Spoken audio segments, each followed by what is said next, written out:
எல்லாருக்கும் வணக்கம். என்னுடைய ராதா ராமராவ் சேனலுக்கு உங்கள் எல்லாரையும் வெல்கம் பண்ணுறேன். இந்த வீடியோவில் உருளைக்கிழங்கு சேர்க்காம வெங்காயம் மட்டும் சேர்த்து ஒரு மசாலா உப்பலான பூரி ரெண்டுமே எப்படி செய்யலாங்கிறத பார்க்க போகிறோம்.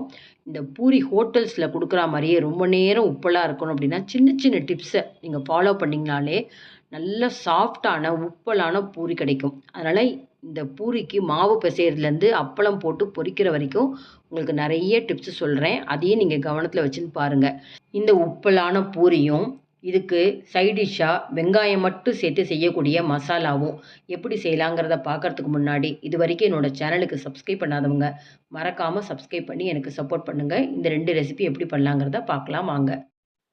முதல்ல பூரி செய்கிறதுக்கு மாவு பிசைஞ்சிக்கலாம். 1.5 கப்பு நான் கோதுமை மாவு எடுத்துட்டுருக்கேன். அது ஒரு பெரிய தாம்பாளத்தில் வச்சுக்கலாம். பெரிய ஸ்பூனால் 1 டீஸ்பூன் ரவை எடுத்துக்கிறேன். அதில் கொஞ்சமாக தண்ணி விட்டு நம்ம கொஞ்சம் ஊற வச்சுக்கலாம்.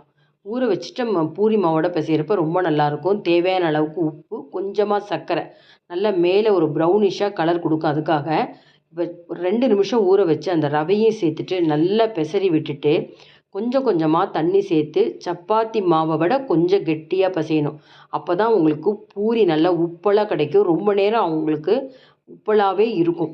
அதனால் கண்டிப்பாக நீங்கள் தண்ணியை தெளித்து தெளித்து தான் பிசைஞ்சுக்கணும். நல்லா கொஞ்சம் டைட்டாக இருக்கணும்.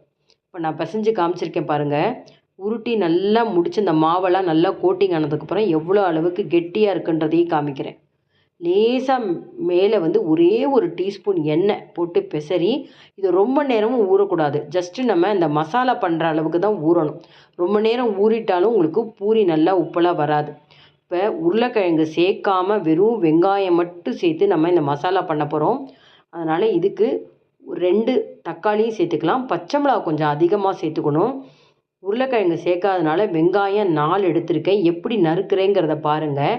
நல்லா நீளமாக நறுக்கணும், மெல்லிசாக நறுக்கணும். மெல்லிசாக இருக்கணும், நீளமாக இருக்கணும். இந்த மாதிரி கட் பண்ணி எல்லாத்தையும் வச்சுக்கலாம். நறுக்கிறதையும் உங்களுக்கு காமிக்கிற பாருங்கள். எடுத்தும் காமிக்கிறேன். உங்களுக்கு இதை வதக்கிறப்ப அப்படியே தனித்தனியாக வரும். இந்த அளவுக்கு நம்ம எல்லா வெங்காயம் நறுக்கி வச்சுருக்கணும்.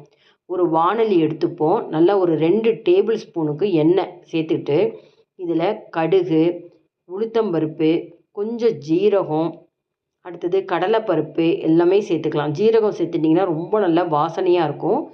தாளிதம் எல்லாமே கொஞ்சம் நல்லா அதிகமாக இருக்கணும். அப்போ தான் ரொம்ப நல்லாயிருக்கும், டேஸ்ட்டாக இருக்கும். அதனால் கடுகு, ஜீரகம், உளுத்தம்பருப்பு, கடலைப்பருப்பு எல்லாம் சேர்த்தாச்சு. அடுத்தது நம்ம நறுக்கி வச்சுருக்கிற பச்சை மிளகாய். இதில் பெரிய மிளகாயை மட்டும் எடுத்துகிட்டேன். கிட்டத்தட்ட ஒரு 5 சின்ன மிளகாயை நீல வாக்கில் நறுக்கியிருக்கேன். நல்லா எண்ணெயில் வதங்கணும். அந்த மசாலாவில் மிளகாய் இருந்தால் கூட காரமே தெரியாது. நல்லா ஒரு 2 கொத்து கருவேப்பிலை, அதையும் நல்லா எண்ணெயில் வதக்கிப்போம். இப்போ பாருங்கள், ஒன்று போல் ஒரே மாதிரி 4 வெங்காயம் நீல வாக்கில் நறுக்கியிருக்கேன். இதை வதக்க பார்த்தீங்கன்னா அப்படியே ஒன்று தனித்தனியாக பிரியும். மீடியம் ஃப்ளேமில் வச்சுட்டு ரொம்ப கலர் மாறக்கூடாது, ப்ரௌன் கலர் வரக்கூடாது. அதனால் சிம் ஃப்ளேம்லேயோ மீடியம் ஃப்ளேம்லேயோ வச்சுட்டு நிதானமாக வதக்குங்க. பாருங்கள், அப்படியே கொஞ்சம் கொஞ்சமாக தனித்தனியாக பிரிஞ்சு வருது பார்த்தீங்களா? இந்த அளவுக்கு நமக்கு பிரியிற அளவுக்கு நம்ம வதக்கிண்டே இருக்கணும். கொஞ்சம் கரண்டியால் உதுத்து விட்டிங்கன்னா நீங்கள் அப்படியே தனித்தனியாக வரும். இந்த மாதிரி நல்லா வந்ததுக்கப்புறம் தனித்தனியாக வெங்காயம் பிரிஞ்சதுக்கப்புறம் 2 தக்காளி காமிச்சேன் இல்லையா, ஓரளவு பொடியாக நறுக்கிக்கலாம். அதையும் நம்ம சேர்த்துக்கலாம். இதையும் சேர்த்து நம்ம வதக்கணும்.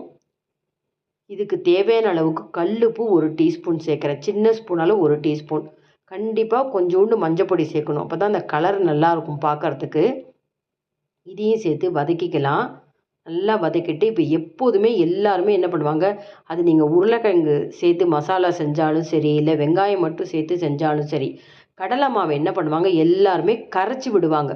ஒரு கிண்ணத்தில் எடுத்துகிட்டு தண்ணியில் போட்டு கரைச்சி விடுவாங்க. நான் எப்போதுமே இந்த மாதிரி கரைச்சி விட மாட்டேன். அது உங்களுக்கு என்னதான் நீங்கள் கொதிக்க வச்சாலும் அந்த வாசனை தனியாக தெரியும். நான் எப்போதுமே என்ன பண்ணுவேன், இந்த உருளைக்கிழங்கு வெங்காயம்லாம் வதங்குறப்பே இந்த கடலை மாவை மேலே தூவி விட்டுருவேன்.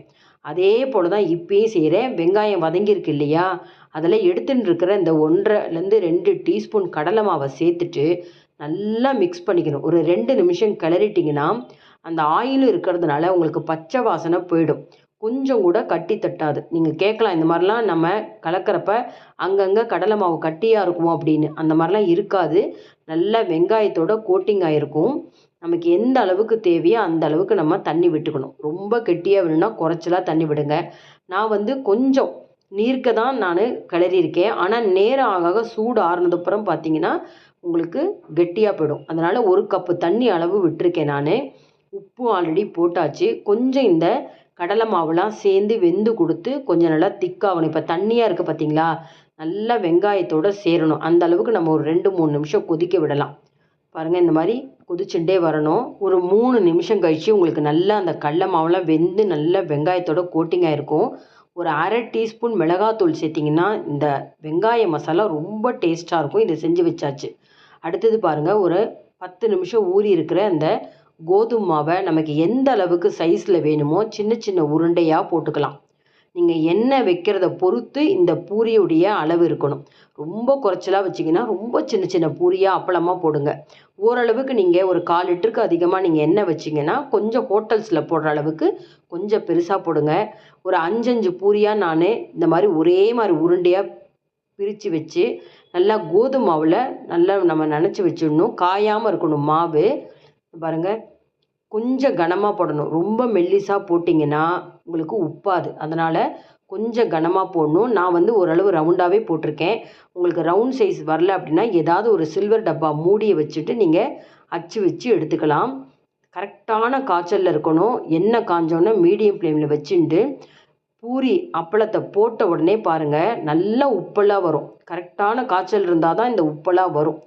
கரண்டியும் பாருங்கள், நல்ல ஒரு எண்ணெயை அது மேலே அள்ளி ஊற்றுறா மாதிரி நான் கரண்டி வச்சுருக்கேன். இந்த சல்லி கரண்டின்னு சொல்லுவாங்க. அது ஓட்டை ஓட்டையாக இருக்கும். எண்ணெயை எடுத்து மொண்டு ஊற்ற முடியாது.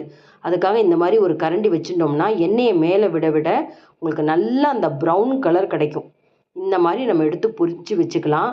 பாருங்கள், தட்டில் ஆல்ரெடி முன்னாடியே பொரித்து வச்ச அந்த பூரி உப்பெல்லாம் அப்படியே இருக்குது பாருங்கள். கொஞ்சம் கூட அமுங்கலை பார்த்தீங்களா? ஹோட்டல்ஸில் நமக்கு கொடுக்குற மாதிரியே உப்பலான பூரி எப்படி செய்யலாங்கிறதையும் பார்த்தாச்சு. அதே போல் உருளைக்கிழங்கு இல்லாமலே ஒரு டேஸ்டான வெங்காய மசாலா அதுவும் எப்படி செய்யலாங்கிறத சொல்லியாச்சு. மிஸ் பண்ணாமல் நீங்கள் கண்டிப்பாக ட்ரை பண்ணி பாருங்கள். இந்த வீடியோ உங்களுக்கு பிடிச்சிருந்தா லைக்ஸ் கொடுங்க. கமெண்ட் பாக்ஸில் உங்கள் கமெண்ட்ஸை போடுங்க. உங்கள் ஃப்ரெண்ட்ஸ் அண்ட் ரிலேட்டிவ்ஸ்க்கு இந்த வீடியோவை ஷேர் பண்ணுங்கள். இது வரைக்கும் என்னோடய சேனலுக்கு சப்ஸ்கிரைப் பண்ணாதவங்க மறக்காமல் சப்ஸ்கிரைப் பண்ணி எனக்கு சப்போர்ட் பண்ணுங்கள். இன்னொரு இன்ட்ரெஸ்டிங்கான ரெசிபீஸில் நம்ம பார்ப்போம். Thank you viewers.